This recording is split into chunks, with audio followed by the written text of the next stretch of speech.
श्रीकुलदेवी स्तोत्रम्।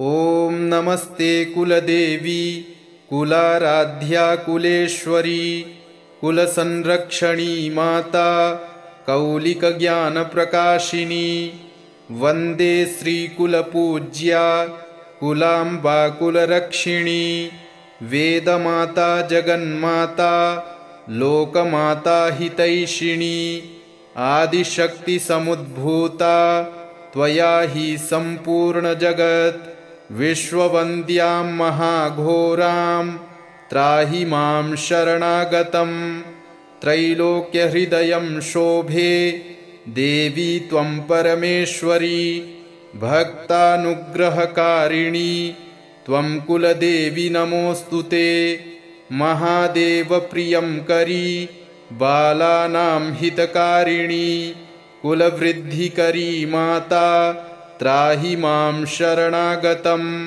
चिदग्रीमण्डलसम्भूता राज्यवैभवकारिणी प्रकटितां सुरेशानि वन्दे त्वां राजगौरवं त्वदीयकुले जातः त्वामेव शरणं गतः त्वद्वत्सलोऽहम् आद्ये त्वं रक्ष रक्षाधुना पुत्रं देहि धनं देहि साम्राज्यं प्रदेहि मे सर्वदास्माकं कुले भूयात् मङ्गलानुशासनं कुलाष्टकमिदं पुण्यं नित्यं यः सुकृती पठेत् तस्य वृद्धिकुले जातः प्रसन्ना परमेश्वरी कुलदेवी स्तोत्रमिदं सुपुण्यं ललितं तथा अर्पयामि भवद्भक्त्या त्राहि मां शिवगेहिनी। ॐ नमस्ते कुलदेवी कुलाराध्या कुलेश्वरी कुलसंरक्षणी माता कौलिकज्ञानप्रकाशिनी वन्दे श्रीकुलपूज्या कुलाम्बा कुलरक्षिणी वेदमाता जगन्माता लोकमाता हितैषिणी आदिशक्तिसमुद्भूता त्वया हि सम्पूर्ण जगत् विश्ववन्द्यां महाघोरां त्राहि मां शरणागतं त्रैलोक्यहृदयं शोभे देवी त्वं परमेश्वरी भक्तानुग्रहकारिणी त्वं कुलदेवी नमोऽस्तुते महादेवप्रियं करी बालानां हितकारिणी कुलवृद्धिकरी माता त्राहि मां शरणागतं चिदग्रीमण्डलसम्भूता राज्यवैभवकारिणी प्रकटितां सुरेशानि वन्दे त्वां राजगौरवं त्वदीयकुले जातः त्वामेव शरणं गतः त्वद्वत्सलोऽहम् आद्ये त्वं रक्ष रक्षाधुना पुत्रं देहि धनं देहि साम्राज्यं प्रदेहि मे सर्वदास्माकं कुले भूयात् मङ्गलानुशासनं कुलाष्टकमिदं पुण्यं नित्यं यः सुकृती पठेत् तस्य वृद्धिकुले जातः प्रसन्ना परमेश्वरी कुलदेवी स्तोत्रमिदं सुपुण्यं ललितं तथा अर्पयामि भवद्भक्त्या त्राहि मां शिवगेहिनी। ॐ नमस्ते कुलदेवी कुलाराध्या कुलेश्वरी कुलसंरक्षणी माता कौलिकज्ञानप्रकाशिनी वन्दे श्रीकुलपूज्या कुलाम्बा कुलरक्षिणी वेदमाता जगन्माता लोकमाता हितैषिणी आदिशक्तिसमुद्भूता त्वया हि सम्पूर्ण जगत् विश्ववन्द्यां महाघोरां त्राहि मां शरणागतं त्रैलोक्यहृदयं शोभे देवी त्वं परमेश्वरी भक्तानुग्रहकारिणी त्वं कुलदेवी नमोऽस्तुते महादेवप्रियं करी बालानां हितकारिणी कुलवृद्धिकरी माता त्राहि मां शरणागतं चिदग्रीमण्डलसम्भूता राज्यवैभवकारिणी प्रकटितां सुरेशानि वन्दे त्वां राजगौरवं त्वदीयकुले जातः त्वामेव शरणं गतः त्वत्वत्सलोऽहम् आद्ये त्वं रक्ष रक्षाधुना पुत्रं देहि धनं देहि साम्राज्यं प्रदेहि मे सर्वदास्माकं कुले भूयात् मङ्गलानुशासनं कुलाष्टकमिदं पुण्यं नित्यं यः सुकृती पठेत् तस्य वृद्धिकुले जातः प्रसन्ना परमेश्वरी कुलदेवी स्तोत्रमिदं सुपुण्यं ललितं तथा अर्पयामि भवद्भक्त्या त्राहि मां शिवगेहिनी। ॐ नमस्ते कुलदेवी कुलाराध्या कुलेश्वरी कुलसंरक्षणी माता कौलिकज्ञानप्रकाशिनी वन्दे श्रीकुलपूज्या कुलाम्बा कुलरक्षिणी वेदमाता जगन्माता लोकमाता हितैषिणी आदिशक्तिसमुद्भूता त्वया हि सम्पूर्णजगत् विश्ववन्द्यां महाघोरां त्राहि मां शरणागतं त्रैलोक्यहृदयं शोभे देवी त्वं परमेश्वरी भक्तानुग्रहकारिणी त्वं कुलदेवी नमोऽस्तु ते महादेवप्रियं करी बालानां हितकारिणी कुलवृद्धिकरी माता त्राहि मां शरणागतं चिदग्रीमण्डलसम्भूता राज्यवैभवकारिणी प्रकटितां सुरेशानि वन्दे त्वां राजगौरवं त्वदीयकुले जातः त्वामेव शरणं गतः त्वत्वत्सलोऽहम् आद्ये त्वं रक्ष रक्षाधुना पुत्रं देहि धनं देहि साम्राज्यं प्रदेहि मे सर्वदास्माकं कुले भूयात् मङ्गलानुशासनं कुलाष्टकमिदं पुण्यं नित्यं यः सुकृती पठेत् तस्य वृद्धिकुले जातः प्रसन्ना परमेश्वरी कुलदेवी स्तोत्रमिदं सुपुण्यं ललितं तथा अर्पयामि भवद्भक्त्या त्राहि मां शिवगेहिनी। ॐ नमस्ते कुलदेवी कुलाराध्या कुलेश्वरी कुलसंरक्षणी माता कौलिकज्ञानप्रकाशिनी वन्दे श्रीकुलपूज्या कुलाम्बा कुलरक्षिणी वेदमाता जगन्माता लोकमाता हितैषिणी आदिशक्तिसमुद्भूता त्वया हि सम्पूर्णजगत् विश्ववन्द्यां महाघोरां त्राहि मां शरणागतं त्रैलोक्यहृदयं शोभे देवी त्वं परमेश्वरी भक्तानुग्रहकारिणी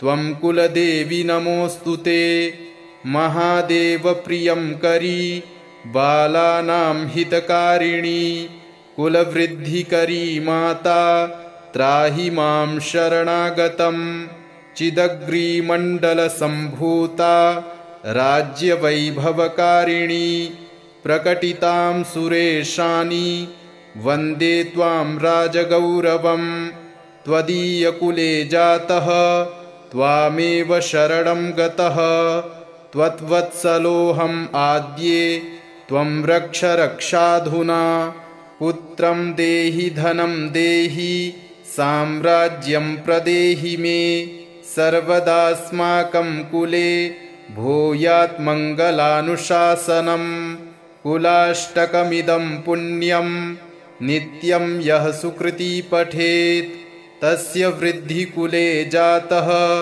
प्रसन्ना परमेश्वरी कुलदेवी स्तोत्रमिदं सुपुण्यं ललितं तथा अर्पयामि भवद्भक्त्या त्राहि मां शिवगेहिनी। ॐ नमस्ते कुलदेवी कुलाराध्या कुलेश्वरी कुलसंरक्षणी माता कौलिकज्ञानप्रकाशिनी। वन्दे श्रीकुलपूज्या कुलाम्बा कुलरक्षिणी। वेदमाता जगन्माता लोकमाता हितैषिणी। आदिशक्तिसमुद्भूता त्वया हि सम्पूर्णजगत्। विश्ववन्द्यां महाघोरां त्राहि मां शरणागतम्। त्रैलोक्यहृदयं शोभे देवी त्वं परमेश्वरी। भक्तानुग्रहकारिणी त्वं कुलदेवी नमोऽस्तु ते। महादेवप्रियं करी बालानां हितकारिणी। कुलवृद्धिकरी माता त्राहि मां शरणागतम्। चिदग्रीमण्डलसम्भूता राज्यवैभवकारिणी। प्रकटितां सुरेशानि वन्दे त्वां राजगौरवम्। त्वदीयकुले जातः त्वामेव शरणं गतः। त्वद्वत्सलोऽहम् आद्ये त्वं रक्ष रक्षाधुना। पुत्रं देहि धनं देहि साम्राज्यं प्रदेहि मे। सर्वदास्माकं कुले भूयात् मङ्गलानुशासनम्। कुलाष्टकमिदं पुण्यं नित्यं यः सुकृती पठेत् तस्य वृद्धिकुले जातः प्रसन्ना परमेश्वरी। कुलदेवी स्तोत्रमिदं सुपुण्यं ललितं तथा अर्पयामि भवद्भक्त्या त्राहि मां शिवगेहिनी। ॐ नमस्ते कुलदेवी कुलाराध्या कुलेश्वरी कुलसंरक्षणी माता कौलिकज्ञानप्रकाशिनी। वन्दे श्रीकुलपूज्या कुलाम्बा कुलरक्षिणी। वेदमाता जगन्माता लोकमाता हितैषिणी। आदिशक्तिसमुद्भूता त्वया हि सम्पूर्णजगत्। विश्ववन्द्यां महाघोरां त्राहि मां शरणागतम्। त्रैलोक्यहृदयं शोभे देवी त्वं परमेश्वरी। भक्तानुग्रहकारिणी त्वं कुलदेवी नमोऽस्तु ते। महादेवप्रियं करी बालानां हितकारिणी। कुलवृद्धिकरी माता त्राहि मां शरणागतम्। चिदग्रीमण्डलसम्भूता राज्यवैभवकारिणी। प्रकटितां सुरेशानि वन्दे त्वां राजगौरवम्। त्वदीयकुले जातः त्वामेव शरणं गतः। त्वद्वत्सलोऽहम् आद्ये त्वं रक्ष रक्षाधुना। पुत्रं देहि धनं देहि साम्राज्यं प्रदेहि मे। सर्वदास्माकं कुले भूयात् मङ्गलानुशासनम्। कुलाष्टकमिदं पुण्यं नित्यं यः सुकृती पठेत् तस्य वृद्धिकुले जातः प्रसन्ना परमेश्वरी। कुलदेवी स्तोत्रमिदं सुपुण्यं ललितं तथा अर्पयामि भवद्भक्त्या त्राहि मां शिवगेहिनी। ॐ नमस्ते कुलदेवी कुलाराध्या कुलेश्वरी कुलसंरक्षणी माता कौलिकज्ञानप्रकाशिनी। वन्दे श्रीकुलपूज्या कुलाम्बा कुलरक्षिणी। वेदमाता जगन्माता लोकमाता हितैषिणी। आदिशक्तिसमुद्भूता त्वया हि सम्पूर्णजगत्। विश्ववन्द्यां महाघोरां त्राहि मां शरणागतम्। त्रैलोक्यहृदयं शोभे देवी त्वं परमेश्वरी। भक्तानुग्रहकारिणी त्वं कुलदेवी नमोऽस्तु ते। महादेवप्रियङ्करी बालानां हितकारिणी कुलवृद्धिकरी माता त्राहि मां शरणागतं। चिदग्रीमण्डलसम्भूता राज्यवैभवकारिणी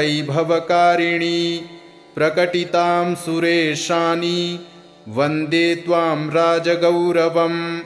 त्वदीयकुले जातः त्वामेव शरणं गतः त्वद्वत्सलोऽहम् आद्ये त्वं रक्ष रक्षाधुना। पुत्रं देहि धनं देहि साम्राज्यं प्रदेहि मे सर्वदास्माकं कुले भूयात् मङ्गलानुशासनं। कुलाष्टकमिदं पुण्यं नित्यं यः सुकृती पठेत् तस्य वृद्धिकुले जातः प्रसन्ना परमेश्वरी। कुलदेवी स्तोत्रमिदं सुपुण्यं ललितं तथा अर्पयामि भवद्भक्त्या त्राहि मां शिवगेहिनी। ॐ नमस्ते कुलदेवी कुलाराध्या कुलेश्वरी कुलसंरक्षणी माता कौलिकज्ञानप्रकाशिनी। वन्दे श्रीकुलपूज्या कुलाम्बा कुलरक्षिणी। वेदमाता जगन्माता लोकमाता हितैषिणी। आदिशक्तिसमुद्भूता त्वया हि सम्पूर्णजगत् विश्ववन्द्यां महाघोरां त्राहि मां शरणागतं। त्रैलोक्यहृदयं शोभे देवी त्वं परमेश्वरी। भक्तानुग्रहकारिणी त्वं कुलदेवी नमोऽस्तु ते। महादेवप्रियङ्करी बालानां हितकारिणी कुलवृद्धिकरी माता त्राहि मां शरणागतं। चिदग्रीमण्डलसम्भूता राज्यवैभवकारिणी प्रकटितां सुरेशानि वन्दे त्वां राजगौरवं। त्वदीयकुले जातः त्वामेव शरणं गतः त्वद्वत्सलोऽहम् आद्ये त्वं रक्ष रक्षाधुना। पुत्रं देहि धनं देहि साम्राज्यं प्रदेहि मे सर्वदास्माकं कुले भूयात् मङ्गलानुशासनं। कुलाष्टकमिदं पुण्यं नित्यं यः सुकृती पठेत् तस्य वृद्धिकुले जातः प्रसन्ना परमेश्वरी। कुलदेवी स्तोत्रमिदं सुपुण्यं ललितं तथा अर्पयामि भवद्भक्त्या त्राहि मां शिवगेहिनी। ॐ नमस्ते कुलदेवी कुलाराध्या कुलेश्वरी कुलसंरक्षणी माता कौलिकज्ञानप्रकाशिनी। वन्दे श्रीकुलपूज्या कुलाम्बा कुलरक्षिणी। वेदमाता जगन्माता लोकमाता हितैषिणी। आदिशक्तिसमुद्भूता त्वया हि सम्पूर्णजगत् विश्ववन्द्यां महाघोरां त्राहि मां शरणागतं। त्रैलोक्यहृदयं शोभे देवी त्वं परमेश्वरी। भक्तानुग्रहकारिणी त्वं कुलदेवी नमोऽस्तु ते। महादेवप्रियङ्करी बालानां हितकारिणी कुलवृद्धिकरी माता त्राहि मां शरणागतं। चिदग्रीमण्डलसम्भूता राज्यवैभवकारिणी प्रकटितां सुरेशानि वन्दे त्वां राजगौरवं। त्वदीयकुले जातः त्वामेव शरणं गतः त्वद्वत्सलोऽहम् आद्ये त्वं रक्ष रक्षाधुना। पुत्रं देहि धनं देहि साम्राज्यं प्रदेहि मे सर्वदास्माकं कुले भूयात् मङ्गलानुशासनं। कुलाष्टकमिदं पुण्यं नित्यं यः सुकृती पठेत् तस्य वृद्धिकुले जातः प्रसन्ना परमेश्वरी। कुलदेवी स्तोत्रमिदं सुपुण्यं ललितं तथा अर्पयामि भवद्भक्त्या त्राहि मां शिवगेहिनी। ॐ नमस्ते कुलदेवी कुलाराध्या कुलेश्वरी कुलसंरक्षणी माता कौलिकज्ञानप्रकाशिनी। वन्दे श्रीकुलपूज्या कुलाम्बा कुलरक्षिणी। वेदमाता जगन्माता लोकमाता हितैषिणी। आदिशक्तिसमुद्भूता त्वया हि सम्पूर्णजगत्। विश्ववन्द्यां महाघोरां त्राहि मां शरणागतं। त्रैलोक्यहृदयं शोभे देवी त्वं परमेश्वरी। भक्तानुग्रहकारिणी त्वं कुलदेवी नमोऽस्तु ते। महादेवप्रियं करी बालानां हितकारिणी। कुलवृद्धिकरी माता त्राहि मां शरणागतं। चिदग्रीमण्डलसम्भूता राज्यवैभवकारिणी।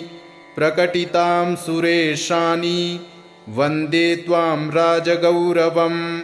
त्वदीयकुले जातः त्वामेव शरणं गतः। त्वद्वत्सलोऽहम् आद्ये त्वं रक्ष रक्षाधुना। पुत्रं देहि धनं देहि साम्राज्यं प्रदेहि मे। सर्वदास्माकं कुले भूयात् मङ्गलानुशासनम्। कुलाष्टकमिदं पुण्यं नित्यं यः सुकृती पठेत् तस्य वृद्धिकुले जातः प्रसन्ना परमेश्वरी। कुलदेवी स्तोत्रमिदं सुपुण्यं ललितं तथा अर्पयामि भवद्भक्त्या त्राहि मां शिवगेहिनी। इति श्रीकुलदेवी स्तोत्रम् सम्पूर्णम्।